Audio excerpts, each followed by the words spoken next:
మామిడికాయ తురుము పచ్చడి చేసేద్దామా? అప్పటికప్పుడు వేడివేడి అన్నంలో కలుపుకొని తింటే సూపర్ ఉంటుంది.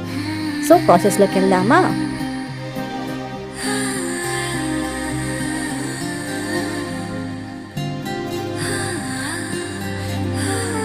ఏదేదో పలికి నా పెదవుల మౌనం నీ పేరే పిలిచేనులే. నీ పిచ్చితోనే అల్లాడే ప్రాణం నిన్నే